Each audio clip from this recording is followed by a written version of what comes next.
He's always smiling when you think, or yelling. So I have to go.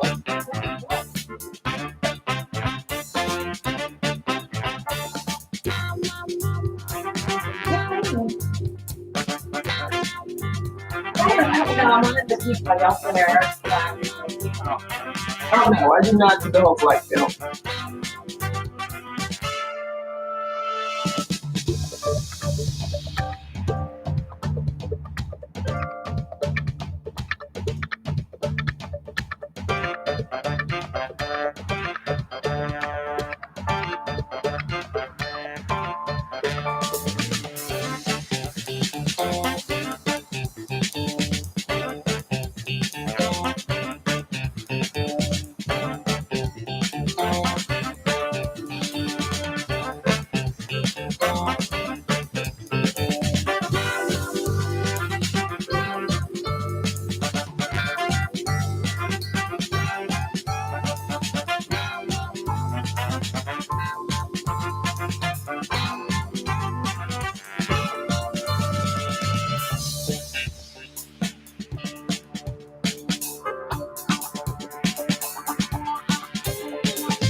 Welcome, everyone, to this meeting of the Board of Education.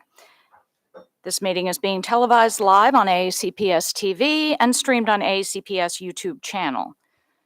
General information and protocols for the meeting are posted on the sign by the doorway as you enter the room, so please make sure you read those if you have not already.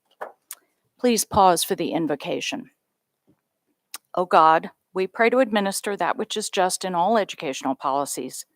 Being ever mindful of your guidance, stir us to action with love, wisdom, and understanding. Please stand for the pledge.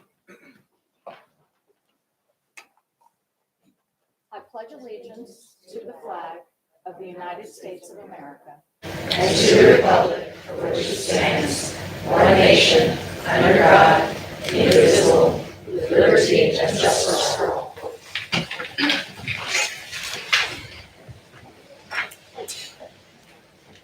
Thank you. We will move on now to item 2.03, approval of the minutes. Do I have a motion? Do I have consensus? Thank you. We will now move on to item 2.04, establish agenda order. Ms. Schalheim. Yes, Madam President, after further discussion and consultation with our board attorney, the amendments that were to be discussed under item 7.03 on today's agenda are more appropriate to be discussed in February as the board conducts final deliberations on the fiscal year 2024 budget recommended by the superintendent. As such, I moved that we strike item 7.03 from today's agenda. Second. Okay. I- Ms. Schalheim. Yes, I just want to speak to this a little bit as budget committee chair. So, we are always endeavoring to make our process more transparent, to let the general public know what we're up to and as far in advance as possible. And so that was sort of the rationale behind initially wanting to do this today, so that it would just be out there longer for the public to consider.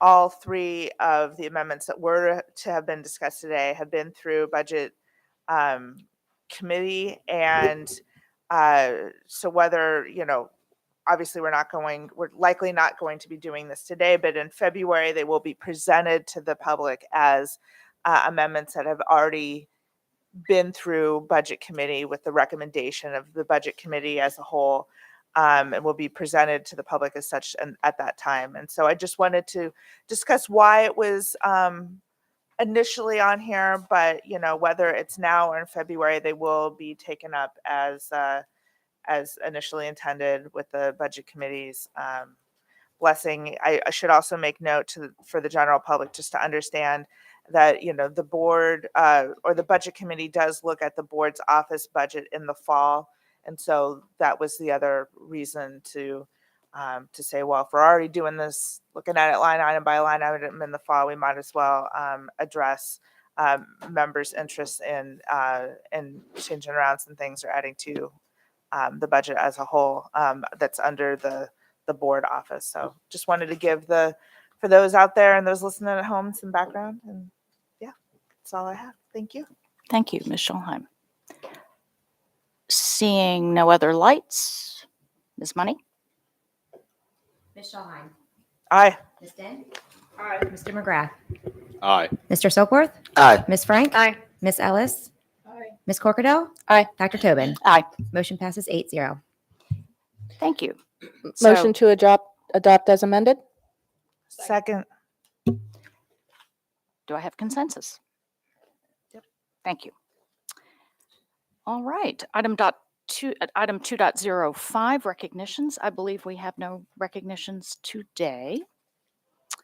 Okay, thank you. Moving on to item 2.06, Educator of the Month. Dr. Bedell?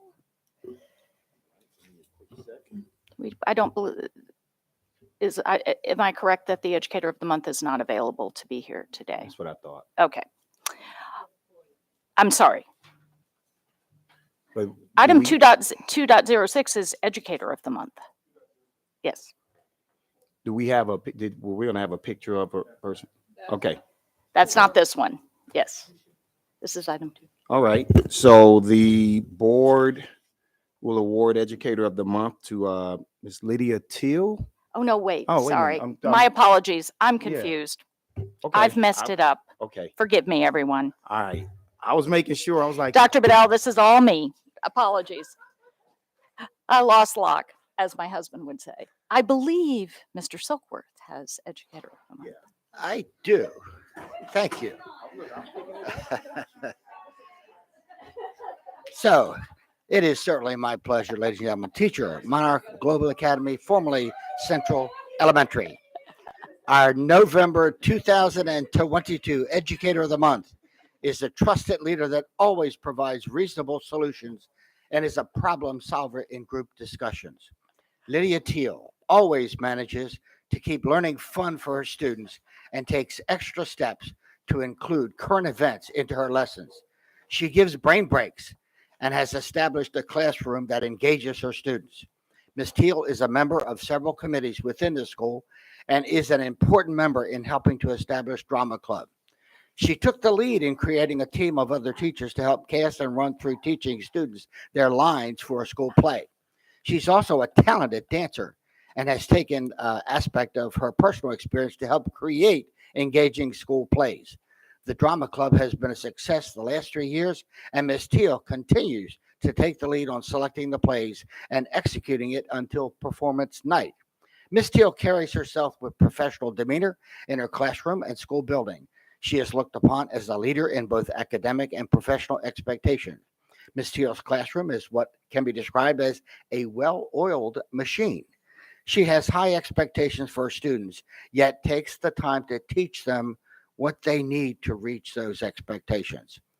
From a Central Elementary School parent, Ms. Teal provides a controlled and positive atmosphere for the students. She facilitates the classroom with an encouraging attitude and promotes positive changes in the growth of her students. She establishes norms and routines within her classroom. Her response to the children is always professional and kind-hearted. She never loses patience with the students and acknowledges the students with individuality. She makes sure everyone has time to share their ideas in a space that feels respectful and safe. Lydia Teal, thank you for everything you do for our students day in and day out. Today, the Board of Education recognizes you as the Educator of the Month for November 2022. Congratulations, Ms. Teal. Would you please come forward to accept your award? Come forward.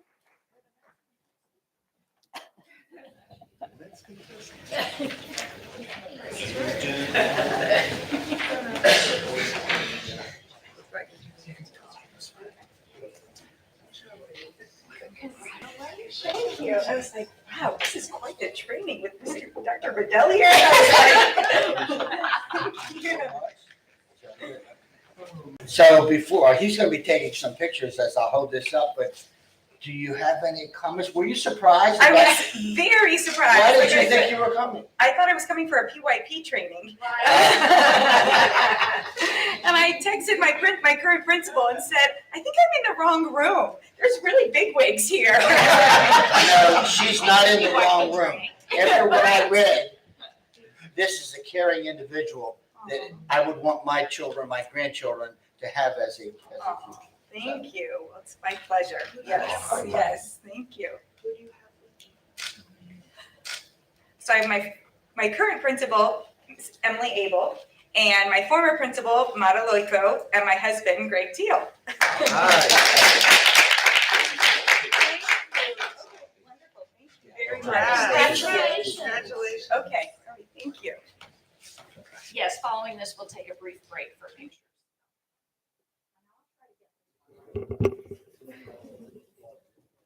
I will try to get this one right. Okay. It is Employee of the Month who is not here. Okay. So we will move on to 2.08. Volunteer of the Month. Oh, we're There's we're still a still speech. doing. Okay, we're still doing them. whatever. 2.07, Employee of the Month. I know. Who? Okay. I am leaving the country tomorrow, just so everybody knows. Okay. We hope you can find your way back. And I may not be back. All right. Apologies. Couldn't help. Sorry. All right. Please. Thank you. Our Employee of the Month for November 2022 should come with her own app called Ask Darlene, since she knows the building inside and out. Darlene Stoffel, Chief Custodian at Point Pleasant Resource Center, is always up for the task. And there's always a task and a new project that she is ready to tackle. She never hesitates to resolve an issue and can be reached quickly at any time. If she is busy, she promptly follows up without hesitation. Working with Darlene is an honor. She has great ideas and concepts of how to achieve the most effective way of organizing, moving, hanging, and remodeling.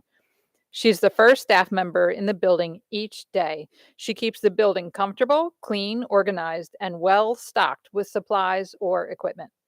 At all times, Darlene contributes to a positive work environment.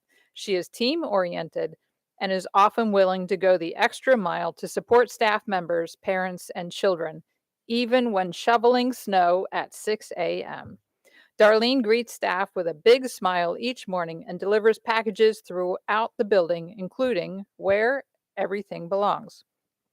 Darlene is a planner. She thinks in advance with clear logistical visions. When Darlene is on a mission, watch out. She executes projects and gets the job done quickly.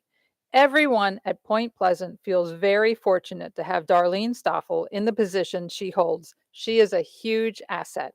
While Ms. Stoffel was unable to attend today's meeting in person, we know that she and the entire Point Pleasant community are watching and cheering her on, as are we. Congratulations, Darlene.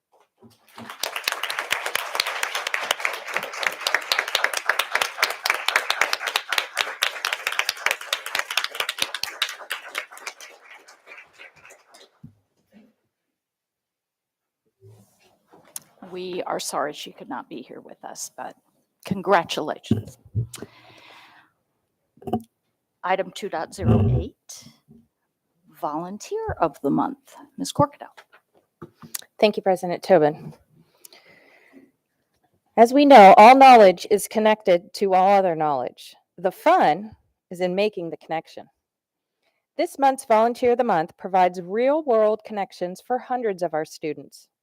Mr. Tony Murray, the Board of Education is thrilled to honor you as our November 2020 Volunteer of the Month. For the past 3 years, Mr. Murray, Continuous Improvement Project Manager at CCARE in Linthicum Heights, spends hours of his time organizing a STEM experience for the 7th grade STEM students at our very own Central Middle School. Christy Fiddick, STEM Department Chair, shared how he supports Central Middle School's goal and STEM values by helping our students become curious learners, fostering systems thinking skills, and providing students a chance to become change makers. It is through these qualities that he provides a real-world connection for our students. Mr. Murray creates a custom CCARE facility tour for our students to get a behind-the-scenes look at how the company manufactures personal care products and prepares them for global shipment. He brings together chemical engineers, quality control specialists, and mechanical engineers to speak with our students on how their jobs connect with their STEM skills. Beyond the tour and guest speakers, Mr. Murray encourages students to be change makers for future industry. He spends time explaining how computer programs and automation works the machines at CCARE, but more importantly, imparts the significance of the human touch on making a business great. The end of the tour is just the beginning, as Mr. Murray challenges students to an engineering task, offering feedback to our students, and reviewing and evaluating their product pitches. Christian Thomas, principal, emphasized that through his volunteering, Mr. Murray has helped students connect learning with the real world and has provided an avenue for our students to gain the skills that they need for college and career readiness, especially in our STEM field of engineering. Mr. Murray's willingness to bring science and engineering to life for students promotes active engagement of learning and connects their school-based knowledge with workplace knowledge. Mr. Murray, Central Middle School and the entire Anne Arundel County Public Schools community is blessed to have such a dedicated volunteer, and we thank you for your service. Personally, as the District 7 rep for Central Middle School and an alumni of our Central Middle School program, I cannot thank you enough from the bottom of my heart for all you've done, for I have 2 STEM graduates, and it all starts there. Would you please come forward at this time? It is with great appreciation that I would like to present this Volunteer of the Month bell and certificate to you as a small symbol of our large appreciation.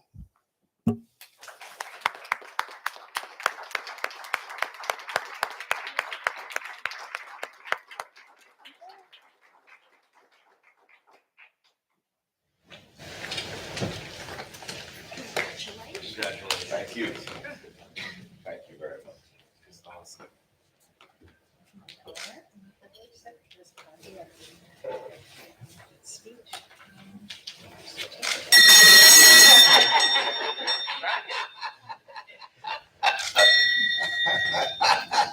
Good for you.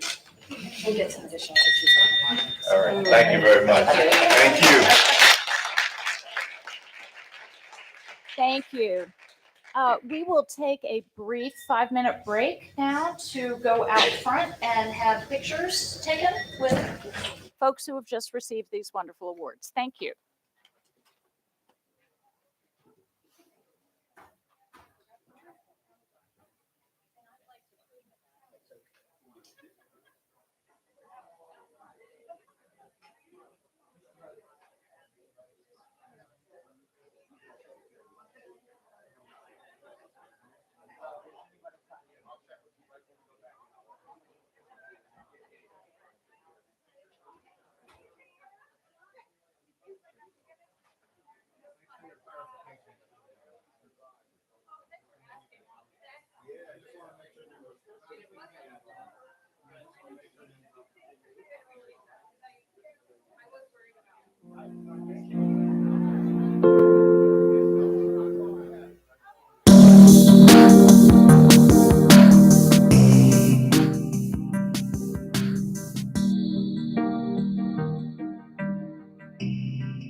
Reconvene, everyone. All right.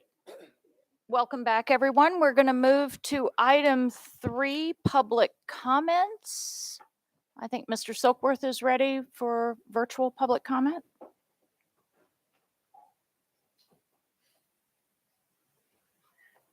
Good afternoon, ladies and gentlemen. Welcome to the virtual public comments for today's meeting. Speakers will be allotted 2 minutes each and may not allocate their time to others. Ms. Howe will indicate when your time has expired. The board asks that comments remain civil and appropriate for the various audiences that may be watching or viewing this meeting. Student-specific and personnel matters are confidential and cannot be discussed in this forum. It is not the board's general practice to engage in question and answer session with speakers. For the record, please give your name before speaking. Our first speaker today is speaking on item 5.02, new course approvals, Ethan Schofield. Good evening or afternoon. My name is Ethan Schofield and I'm a senior at Southern High School and an officer of the Southern FFA chapter. However, I'm speaking to you as today as Farm Bureau Ambassador. The Ag Explorer program being discussed today is important for the continued growth of the Ag Science pathway at Southern High School and for a continued growth of young people in the agricultural industry. The program at the middle school currently has 20 students enrolled in their trial program. Through continued funding and full implementation of this program, the enrollment can be expected to double as it will be a healthy alternative to other tech ed credits that some students have limited interest in. I'm asking you to open the pipeline to ag education and consider the 300 career fields within the industry that are seeking students and young people. Opening this program at Southern Middle School will allow the entire Southern cluster earlier access to ag education, where we can foster their desire to lead and make an impact in their communities and world. I guarantee that once you see the success that this program can have, you will want every student in our school system to have access to the case completer pathway. This program has allowed me the opportunity to be a leader and compete nationally twice in 2 different fields of study, ag technology and mechanics, as well as farm and ag business management. Through networking at these events and with industry professionals within these areas, I have fielded many labor, internship, and career opportunities. We have the opportunity to develop our communities and promote leaders. Thank you for allowing me the opportunity to share my testimony. Thank you, Mr. Schofield. And I don't believe that I see that we have any other folks speaking today. So, ladies and gentlemen, that does conclude our virtual public comments today. Thank you. Thank you. Thank you, Mr. Silkworth. And we have no one signed up for in-person testimony today. So we will now move to item 4.01, the PTA report. Ms. LaFawn.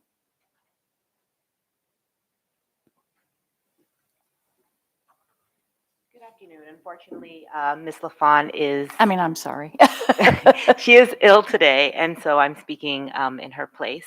Good afternoon, President Tobin, Vice President Silkworth, Dr. Bedell, board members, and all of our guests. My name is Tamara Beeger. I'm Vice President of the Anne Arundel County Council of PTAs, and I want to thank you for allowing us time to speak today. We appreciate the BOE and Dr. Bedell, and we look forward to the opportunity to be heard. The next AACC-PTA meeting will be held virtually on Monday, November 14th at 5:30 p.m. We look forward to seeing all of our local leaders. For our local leaders, to ensure that you are receiving important AACC-PTA messages, meeting registration, and other training information, please send us your local PTA unit's officer contact information to info@aaccpta.org, or you can contact us on Facebook. Please also reach out to us if you're in need of assistance with any compliance issues. Financial reviews and membership dues were due as of October 31st, and upcoming deadlines include IRS tax filings, which are due November 15th, and charitable registrations due December 31st. The National PTA Reflections Program submission deadline for local PTAs is next month, December 16th, 2022. For more information about Reflections and to register your local PTA, please visit pta.org/reflections, or you can contact me, the AACC PTA Reflections Chair, at vice-pres@aaccpta.org. accpta.org. You can contact me if you have questions, and you can also contact me if you would like to volunteer for our committee. We'd like to speak a little bit about transportation issues. Transportation issues are still an ongoing issue for our parents as we head into the second quarter. Relying on parents to find ways to transport their students lacking bus service is leaving parents and students in a chronic stressful state, which is unsustainable in the long run. Our most vulnerable families continue to be the most affected by these issues. These are families that do not have the resources to provide daily transportation to and from school for their children. And they need solutions that are safe, reliable, and equitable. We can and we must do better. Elections are coming up Tuesday, November 8th, and ACCPTA would like to encourage everyone to go out and vote. When voting, please remember to vote to make the changes you would like to see in education. It is important to let our government leaders hear our voices and to place education at the forefront of local, state, and our national legislation. As always, we encourage and challenge each of our board members to join a PTA and maybe even attend a PTA meeting if you have the opportunity so that you can see firsthand what the issues are in our communities. I thank you again for letting me speak and for allowing this time with PTA. Thank you. Thank you, Ms. Beeger. Okay, that brings us to item 4.02, the President's Report. I have a few things I want to mention today. I was pleased to be invited to be included as a representative of the Board of Education on a meeting of the county, of the advisory group for Plan 2040 of the county on October 22nd. It was a valuable opportunity to be a part of the larger discussion about the process going forward to enact the plan and make sure that the voice of our schools and educators and staff and administrators was heard. So thank you. I was also delighted, along with Mr. Silkworth, Ms. Corkadell, and Ms. Dent, to attend an event put on by Leadership Anne Arundel, which had as its central speaker Dr. Bedell, and was a wonderful opportunity for Dr. Bedell to meet yet more leaders and those who are active throughout the county. And a thank you to Ms. Elaine Shanley and Ms. Chris Schock, who put that together. I was also pleased to attend an opening event on October 29th at Maryland Hall for a project spearheaded by Ms. Encarnacion and Ms. Jackson under the guidance of Mr. Gelinas at the Annapolis High School, the first family reunification event. There is a wonderful exhibition now in the cafe at Maryland Hall, which includes artwork and other work done by families. And these are families of students largely in the English language learner program at Annapolis High, whose families have been separated for lengthy periods of time for various reasons. And I recommend to everyone an opportunity to look at some of the work that was produced by these families as they work to reunify as families after long and stressful times apart.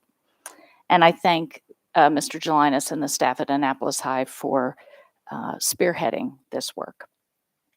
Finally, Dr. Bedell, Mr. Silkworth, and myself were able to attend the Annapolis Port Marker ceremony yesterday in Annapolis, marking Annapolis as a UNESCO site of memory, as one of the major ports where individuals who were kidnapped from Africa were brought and enslaved here. It was a powerful, powerful ceremony, and I think we were all very pleased to see a number of students from Annapolis High School and Annapolis Elementary in attendance. I want to give a particular shout out to Mr. Will Roll, who did basically a one-man show as Wiley H. Bates, which I think the students found captivating. I know I did. And there will be, I believe, further events in the city of Annapolis when the markers are actually unveiled on the at the actual central downtown port. So, but we were all grateful to be included in that. So those have been some of the activities over the last couple of weeks. Thank you for that. Okay, so now we move on to item 4.03, the Policy Committee report. Ms. Dent. Get that. Good afternoon, everyone. Dr. Tobin, Mr. Silkwell, Dr. Bedell, thank you all for indulging in a powerful meeting that we had yesterday with the policy meeting. Mrs.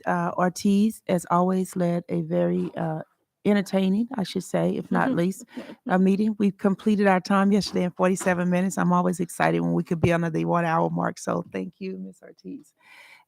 More importantly, we did cover 2 policies that you are going to see going to move forward and to get into circulation. One is the Whistleblower Protection Act as defined by the Maryland Public School System. So it's not one that's going to be controversial, but it's just one that is mandated by the state policy. So as you see that circulating, it's moved forward to go toward the board.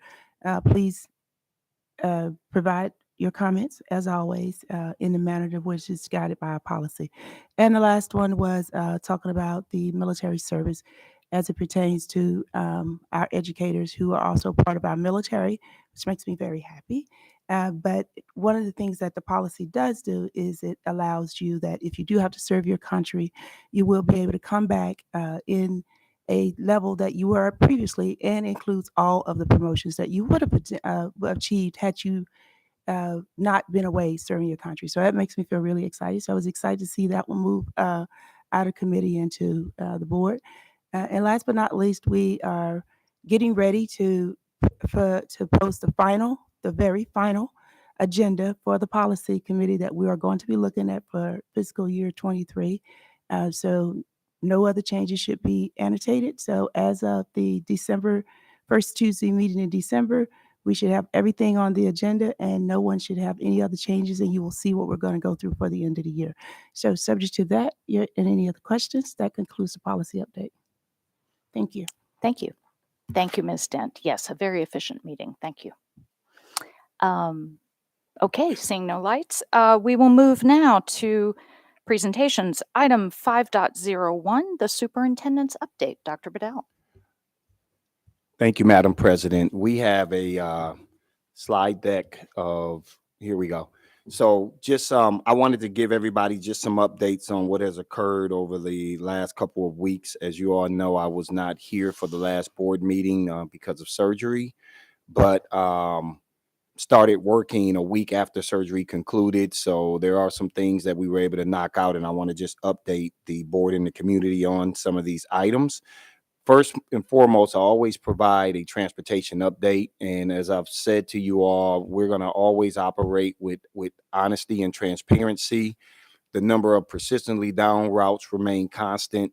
We also know that as we have entered into the flu season, RSV, and even with some COVID cases increasing, that it increases down routes. So there are times when some routes that actually have been running constantly where a bus driver will call in, and that ultimately increases the number in the aggregate.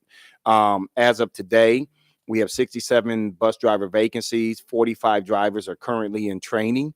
We know that there is generally a 25% chance to, maybe in that range, 25 to 50% chance that hopefully we can get half of those going through training to pass all of the requirements so that they can become permanent drivers for the school district. Additionally, we talked to you all about this emergency procurement process that we put out for vans that has concluded. The bids are being reviewed now. We plan to bring to the board at the November 16th meeting, our selection so we can move forward with working that plan out. The ultimate goal is, as I said earlier, we cannot allow for the same families to be impacted without transportation for the entirety of the school year. And I've made that very clear. So at the turn of the second semester, there will be families that did not have transportation that they will have routes. And then there will be some families that have had transportation that they won't have routes. What we hope we'll be able to do with the vans is minimize the amount of interruption that we have to have for families and really soften that blow as we continue to look at alternative ways to provide transportation for our students. Next slide. So I just want to constantly remind everybody that we are still matriculating through the 100-day entry plan.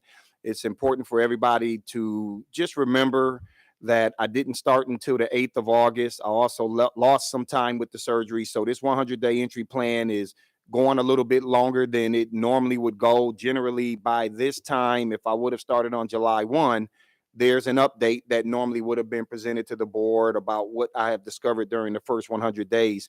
But we also have audits and things of that nature that we're still working through on. And we have a tremendous amount of other areas of focus that I'll talk about in a second.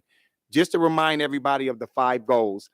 And these 5 goals, because this is year 1 for me as a superintendent, the superintendent evaluation is actually aligned to making sure that there's a proper execution of what we're doing in this entry plan. The relationship of district governance and really making sure that we're creating a transparent, trusting, and collaborative working relationship to have this strong focus on curriculum and instruction and assessment. So we want to make sure that we are closing gaps and that we are looking at data in a way that allows for us to make the most fiscally responsive decisions to ensure that we're moving our school district from good to great.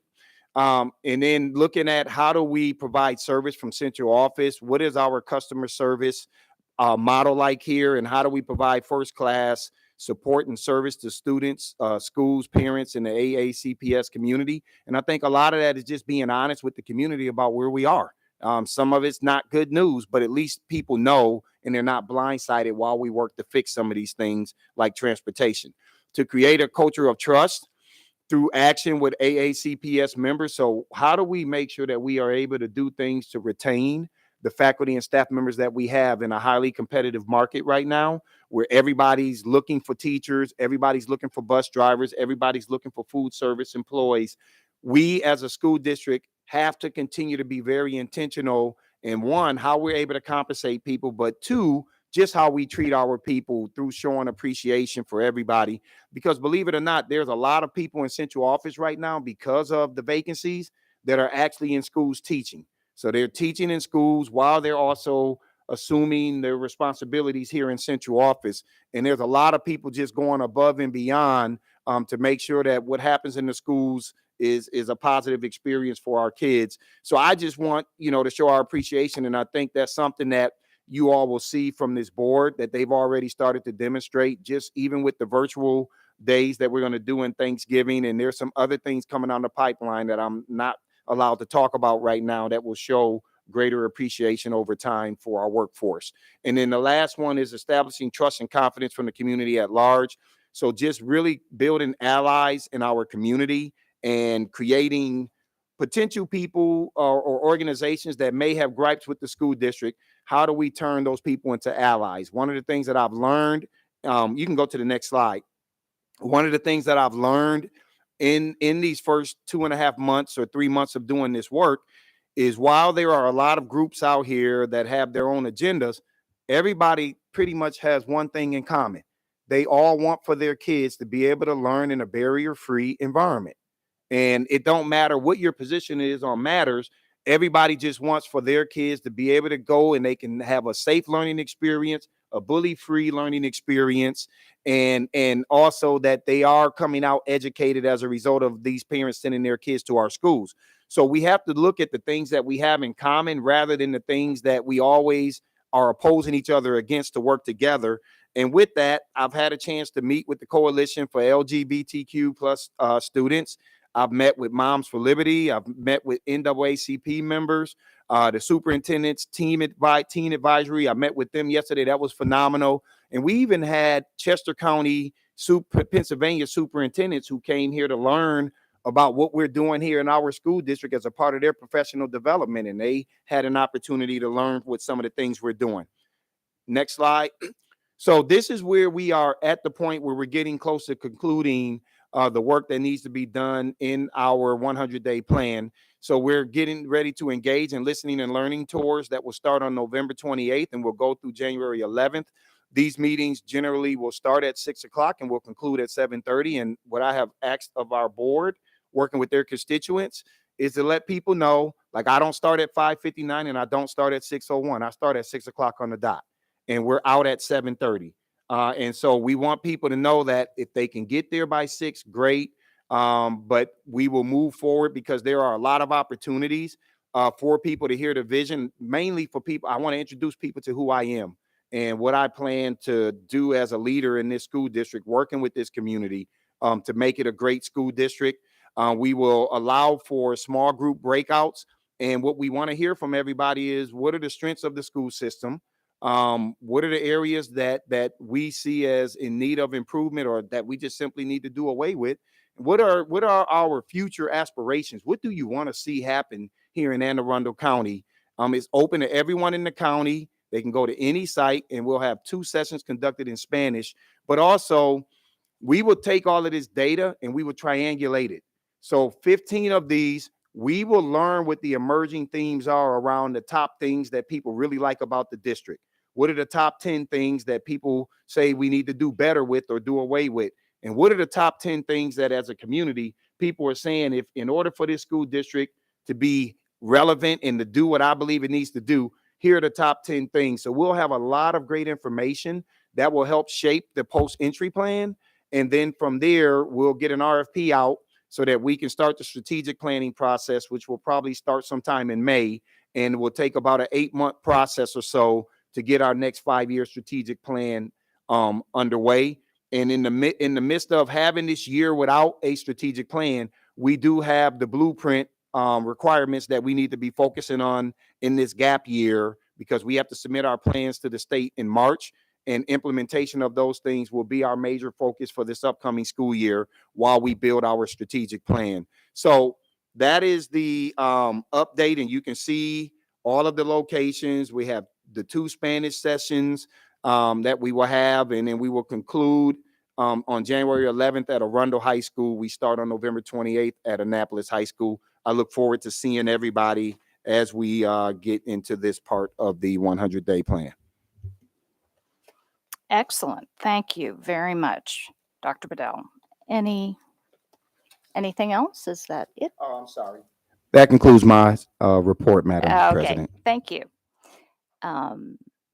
Seeing no lights, I believe we now go on to another presentation. Item 5.02, new course approvals. Dr. Bedell. All right. Thank you, Madam President. So at this time, we have a presentation for a couple of new courses that we're going to bring in that does require the board to take action and approve these courses beginning in the 2023-2024 school year.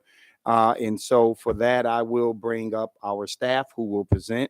Miss Howard, did I get it right? Yeah. Yes, Miss Howard. I'm starting to remember names now. All right, so it's a lot of people in this organization. So Miss Howard will lead this presentation, and I'll pass it over to you. Good afternoon, President Tobin, Vice President Silkworth, Dr. Bedell, and board members. For the record, my name is Nicole Howard, and I serve as the Director of Curriculum and Assessments. I am also joined by our amazing coordinators and academics. At the end of the presentation today, we'll be happy to answer questions around these courses.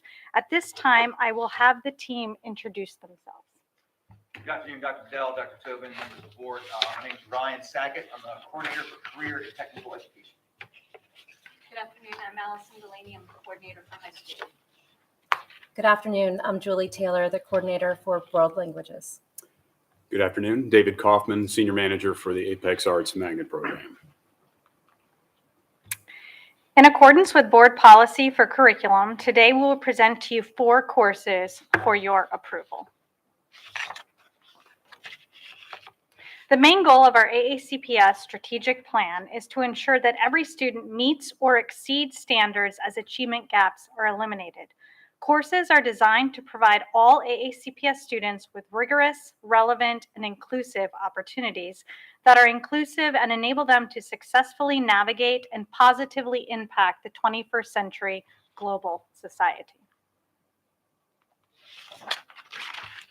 Ag Explore is a middle school semester-long elective course. It is not required, but is encouraged to increase exposure to the agricultural world for our students to be successful in the Southern High School curriculum for agricultural science education CASE programs. This valuable program gives students access to collegiate level curriculum where they have the opportunity to earn college credit and valuable career experiences. Furthermore, through project-based learning, students will engage in hands-on experiences exploring the daily impact of agriculture. AACPS will partner with Curriculum for Agricultural Science Education, CASE, to obtain the required curriculum and professional development for teachers. Apex Arts Theater Prime 1 is a year-long middle school course for our Apex Arts Magnet program. The current Apex Arts Creative Writing and Drama Prime is one of the most popular primes with waitlists every year. In order to maximize interest and better meet program capacity, Apex Arts Magnet program is separating the current middle school creative writing and drama prime into two different programs with their own curriculum. Apex Arts is excited to announce the launch of a new middle school theater prime. Students will have the opportunity to uncover their many talents, passions, and interact with professionals from career fields in which they have interests. Inside the classroom, students will have the opportunity, sorry, I just read that. Yeah, it's a test. We are thankful that this board previously approved the Spanish for Native Speakers 1A. Today, we are presenting Spanish for Native Speakers 1B. It is a middle school course specifically designed for students whose primary language spoken at home is Spanish. This course sets high expectations for Spanish-speaking students to increase their overall academic achievement and engagement. Students will further develop their reading and writing skills in Spanish, increasing the opportunity and access to higher levels of Spanish once in the high school. Students who take Spanish for Native Speakers 1A and 1B will continue to take Spanish for Native Speakers 2 and 3 in preparation of taking the AP Spanish Language and Culture course. Theater Technology and Management 2 is a high school quarter credit course that provides students with leadership skills related to stage production and theatrical direction. It allows students to dive deep into lighting, audio, and scenery production design with stagecraft discipline.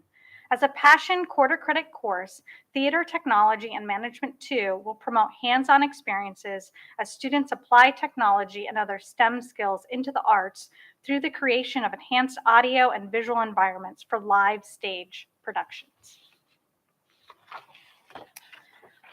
Our plan is to make these courses available for students to enroll in for the 23-24 school year. With that goal in mind, our teams will be working hard to ensure that we put in place all that is necessary around curriculum writing and professional development for student success. At this time, if you have any questions, please feel free to ask. Thank you. Thank you. Thank you, Ms. Howard. I'm not sure the order these came in exactly, so forgive me if I'm getting them out of order, but I believe I will start with Ms. Ellis. Thank you.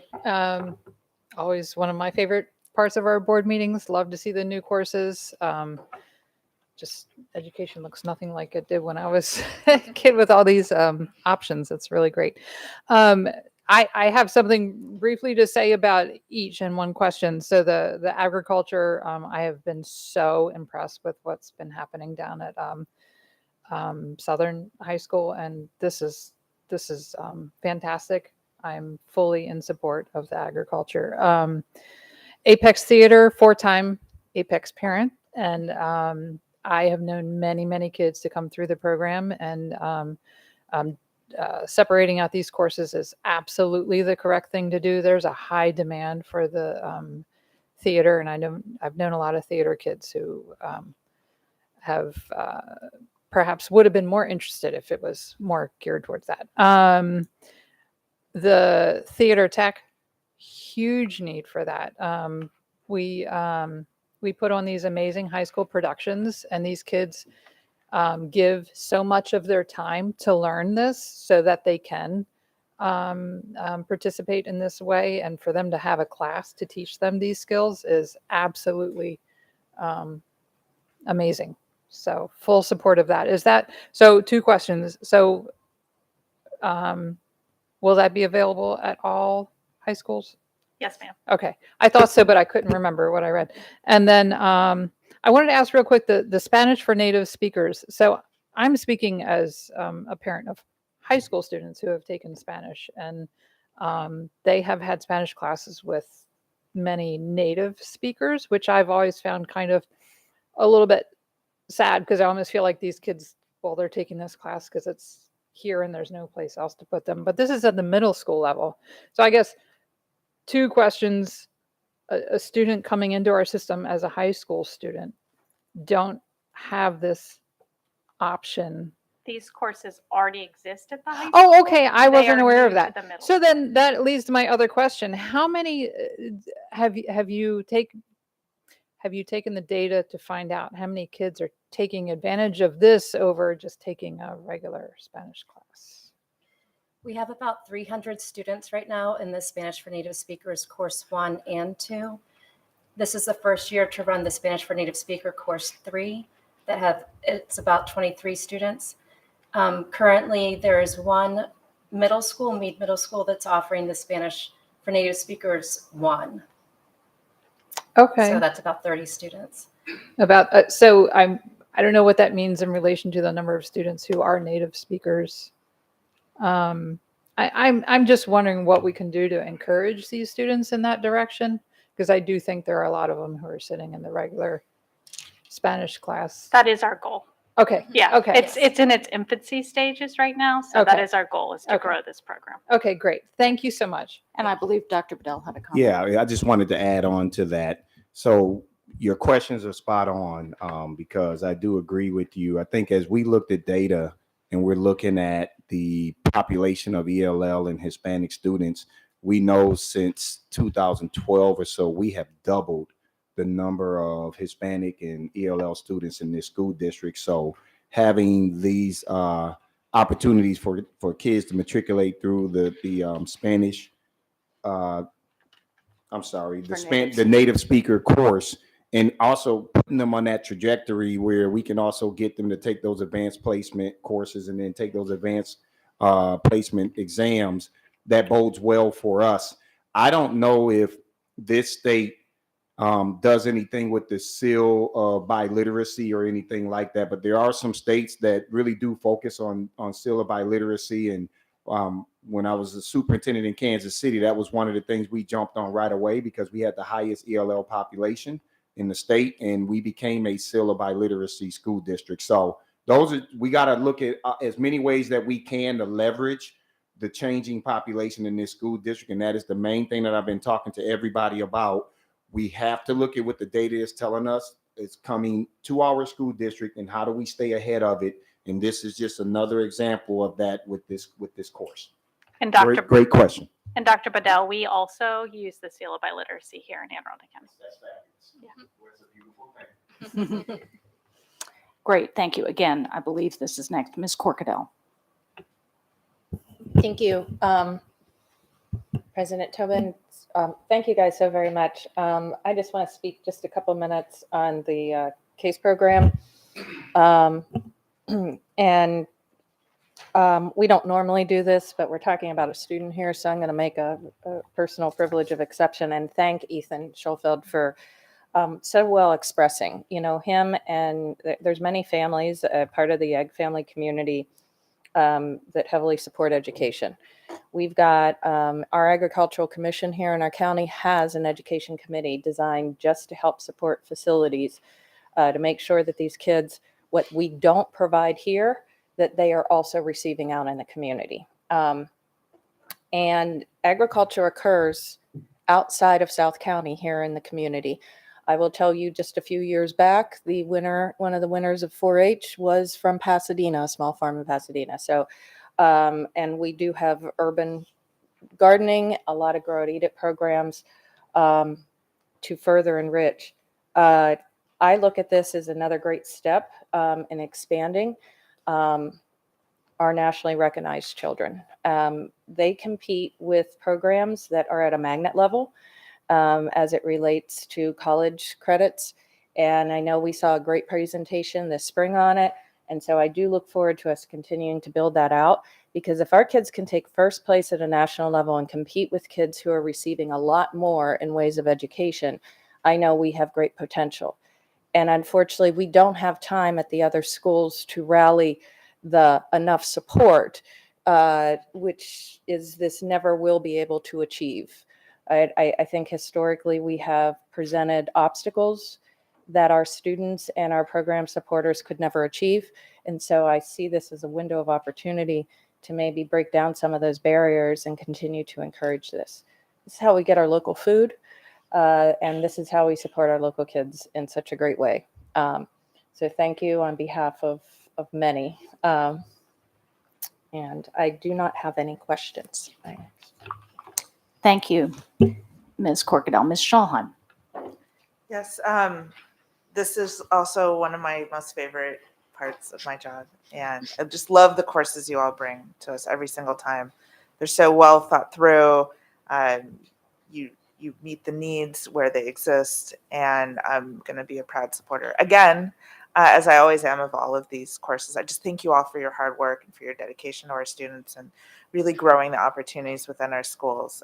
It does not go unnoticed on this board member, and I'm just pleased to be supportive.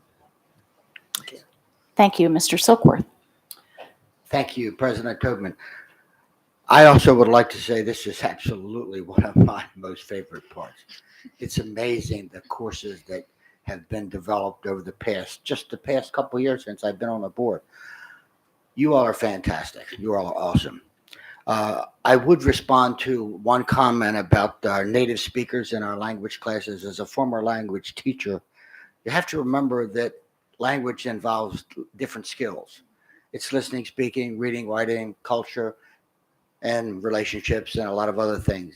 And even though you happen to be a native speaker, doesn't mean that you excel in all of those skills. You may excel in some, but I just wanted to make that point. And the theater tech management, that's amazing. I was a thespian when I was in high school. I actually played in grade 7. I have a twin brother. We played in The Prince and the Pauper. That was my introduction. And it was one of the greatest experiences in my life. I have to tell you that. It was made possible. We went to school 7 through 12, grade 7 through 12, and we had, we actually were able to have the productions during the school day and packed audiences. And that was a little bit disconcerting for a 7th grader, but we did a good job of that, and I enjoyed it so much. We were lucky to have a gentleman by the name of Thomas Hal Gomer, who was a marvelous drama teacher and artist as well. And I must say, over the past 15 to 20 years, all of our schools, the productions that have been produced, the quality of what our students do under the direction of our staff is simply off the charts. I mean, I've had the privilege to be able to witness so many productions, and I just wanted to make sure that everybody knows that we already have staff and students who are putting on great performances. And so what we're doing is we're helping them make them even greater. So once again, we thank you so much, each and every one of you, and all the drama teachers out there and all the thespians out there. Great job. Thank you, Mr. Silkworth. I'd just like to add a couple of comments. Yes, as someone who started my career in the professional theater, I've always been impressed with what is offered here. And I'll just say that because I remain involved in theater, with regard to the theater tech course, I have actually had people reach out from professional theaters in Baltimore, here, other places. There's a real shortage of people to do the tech work, who know the tech work. Even Maryland Hall is struggling with that. And there are a lot of people who know AV, but they don't know all of this tech. So I think there's a very real workforce opportunity here with these skills, in addition to the fabulous support it offers for the productions that our students do. So thank you for that. And I always think that theater classes are just one of the great opportunities that kids have to frankly explore what we often refer to as the soft skills, to learn who they are, how to connect, how to express themselves, how to be in front of people, how to read a room, all sorts of things. So thank you for that. And finally, I would just say, so Dr. Bedell knows that I'm a great fan of dual language enrollment. And I think that the courses for native speakers are incredibly important. I think all of Mr. Silkworth's points are well taken. I've certainly been made aware by community members that we have a number of students whose families speak Spanish at home, but their parents may not necessarily be literate in Spanish or English. And so there's a whole list of skills. And I think offering these courses for native speakers is incredibly important. And I think if we do get to the point where we have dual language, that will just support that, because my understanding is that not only do students learn English better in a bilingual setting, they maintain their native language. Mm-hmm. And when we talk about 21st century skills and global impact, a second language is probably one of the most central skills anybody can have. So I just want to put a plug in for that, and to thank you all for the work you're doing. And again, the AG program, I was delighted to hear the presentation last spring, and I remember hearing that this middle school program class was on the way, and so I'm delighted to see this. And just thank you for everything. I think we offer just some fabulous opportunities for our students, and I know there's a really hardworking, dedicated staff behind that, so thank you very much. Ms. Frank. I was waiting till we moved on to comments. I'm sorry, but we I know got people a can- little muddled here, do that so this time. Are we? apologies. This is not a good day for me, Okay. so please. No, I just, yeah, I know. I'm just, Speaking of multilingual, you get a lot more of that in here. yeah. I just had a quick comment to Dr. Bedell. We had an amazing presentation, and I think Ms. Corkadell said it was in the spring on the CASE program.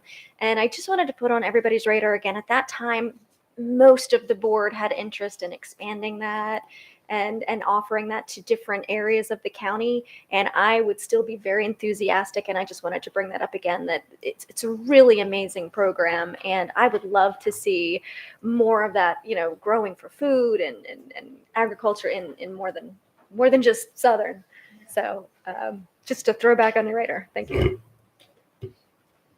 All right, Mr. Silkworth, is that a new light or an old light? That's an old. Okay. Sorry for muddling the order there. All right, seeing no additional lights, Dr. Bedell. All right, so the superintendent recommends approval of these courses beginning the 2023-24 school year as presented. So moved. All right, seeing no lights, Ms. Money. Ms. Schallheim. Aye. Ms. Dent. Aye. Mr. McGrath. Aye. Mr. Silkworth. Aye. Ms. Frank. Aye. Ms. Ellis. Aye. Ms. Corkadell. Aye. Dr. Tobin. Aye. Motion passes 8-0. Thank you very much. Thank you.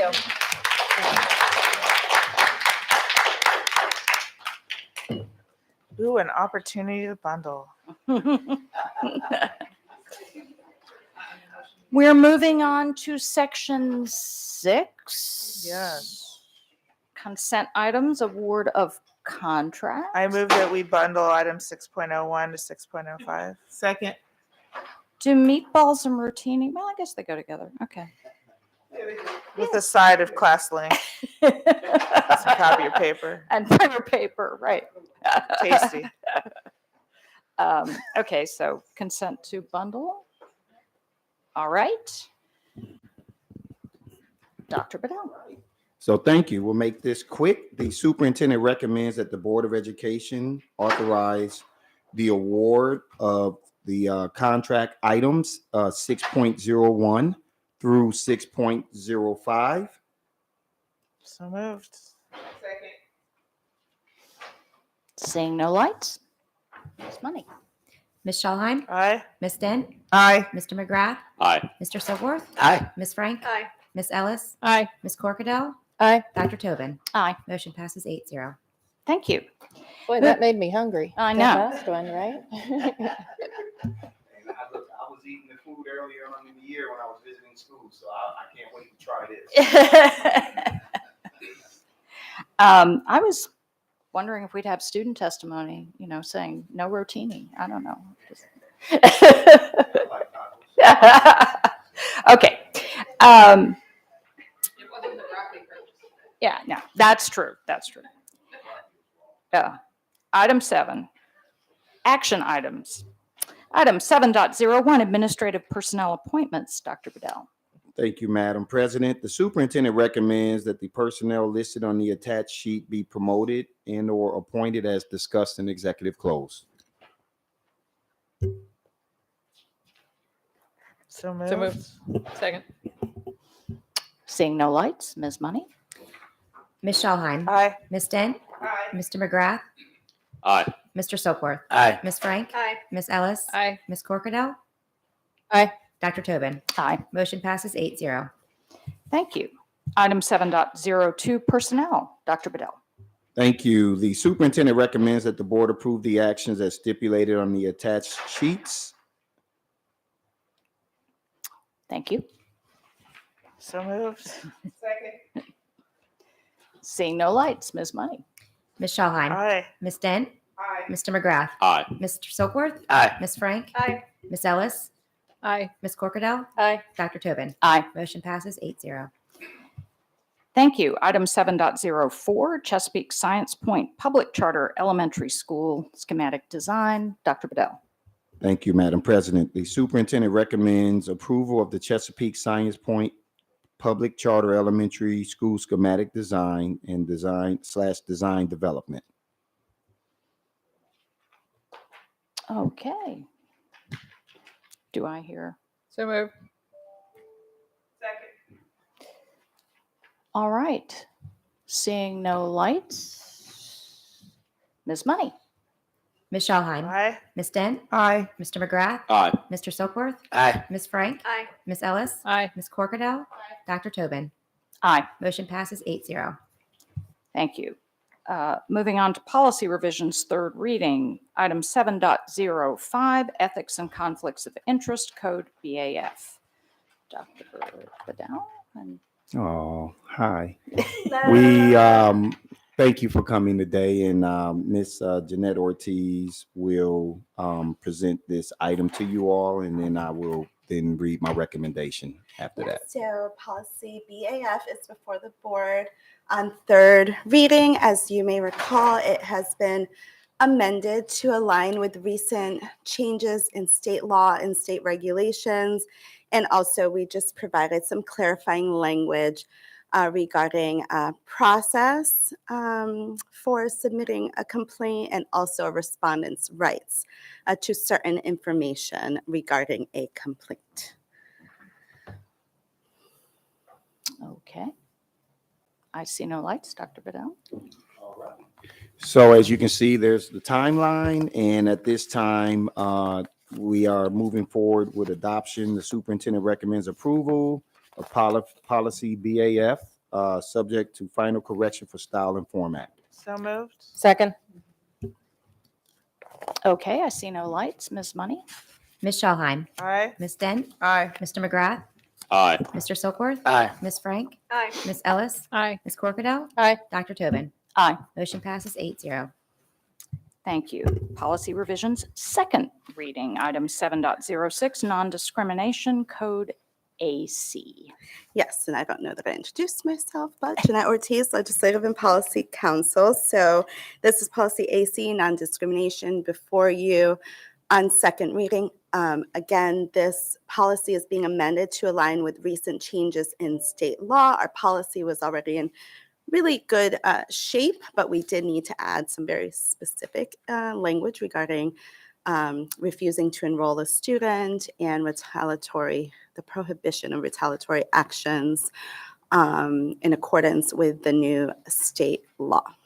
And it's been on a public comment, 30-day public comment period. You did receive, there should be a comment that we received from the public in your packet, and I was able to provide some clarifying information to that individual.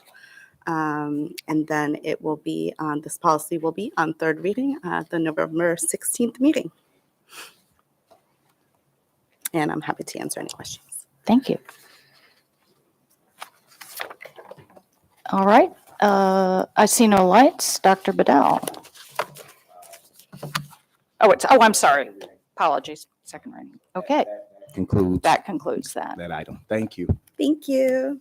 Thank you, as always, Ms. Ortiz.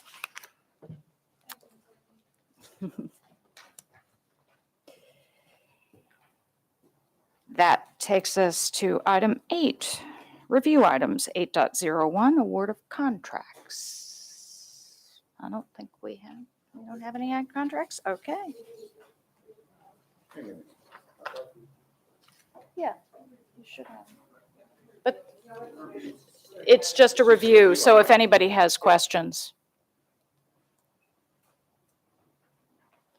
Okay, I see no lights. Move to adjourn. Do we have consensus to adjourn? I think we do.